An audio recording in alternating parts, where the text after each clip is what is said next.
क्षीण हो आया, शिथिल हुए अव्यय सारे, बैठा था नव नव उपाय की चिंता में मैं मन मारे। यहाँ कहता है कि पिताजी अब उसका जो शरीर है वो क्षीण हो रहा है, परेशान हो चुका है और उसके शरीर के सारे जो अंग हैं वो शिथिल हो रहे हैं, मतलब स्लो, धीमा पड़ रहे हैं। क्यों धीमा पड़ रहे हैं? क्योंकि वो परेशान हो रहा है कि वो अपनी बेटी के लिए कुछ करना चाहते हैं बट उसको उपाय कुछ नहीं समझ में आ रहा है। बैठा था नव नव उपाय की, मीन्स बैठ करके वो नए नए उपाय सोच रहा था और मन में उसके चिंता लगी हुई थी कि किस तरह अपनी बेटी को वो ठीक कर सके। जान सका न प्रभात सकज से, मीन्स ऐसे सोच में उसे पता ही नहीं चला कि कब प्रभात हुई अलस कब दोपहरी, और कब जो है वो दोपहर जो है अलसाई हुई दोपहरी जो है वो कब हो गई उन्हें पता ही नहीं चला। स्वर्ण घनों में कब रवि डूबा।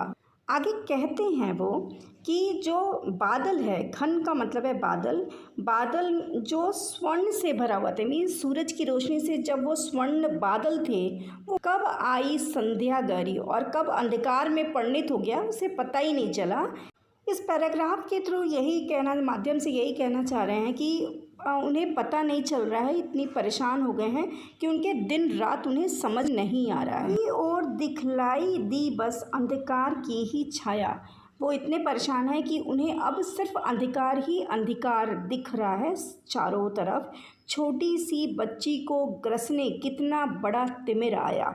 ये कह रहे हैं कि मेरी जो छोटी सी बच्ची है उसको ग्रसने का मतलब है खा जाने के लिए, कितना बड़ा अंधकार जो है वो उसे खा जाने के लिए आ गया है, मीन्स उसे मारने के लिए आ गया है। ऊपर विस्तृत महाआकाश में जलते से अंगारों से झुलसी सी जाती थी आंखें जगमग जगते तारों से। यहाँ पर पिता कहते हैं कि विशाल आकाश में, विस्तृत का मतलब है विशाल, महाकाश का मतलब है आकाश में जो तारे हैं वो अंगारों के समान जल रहे हैं। उनकी बेटी की आंखें भी जल रही हैं और झुलसी सी जाती सी आंखें झुलस जा रही हैं, इतनी उसको बुखार ज़्यादा तेज हो चुका है कि उसकी आंखें जल रही हैं। जो पहले उसकी आंखें जो है वो तारों जैसे जगमगाते रहते थे, वो आज झुलस चुकी है बुखार के कारण। दिख रहा था जो सुस्थिर हो नहीं बैठती थी जड़ पर। यहाँ पर ये कह रहा है कि पिता अब वो देख रहा है कि जो लड़की जो एक क्षण भी एक जगह नहीं बैठती थी, स्थिर नहीं रहती थी, हाय वही चुपचाप पड़ी है अटल शांति सी धारण कर, और अब वह चुपचाप बिस्तरे पर पड़ी हुई है, एक शांति मतलब चुपचाप शांत रूप में बिस्तर पर जो है वो स्थिर होकर के पड़ी हुई है।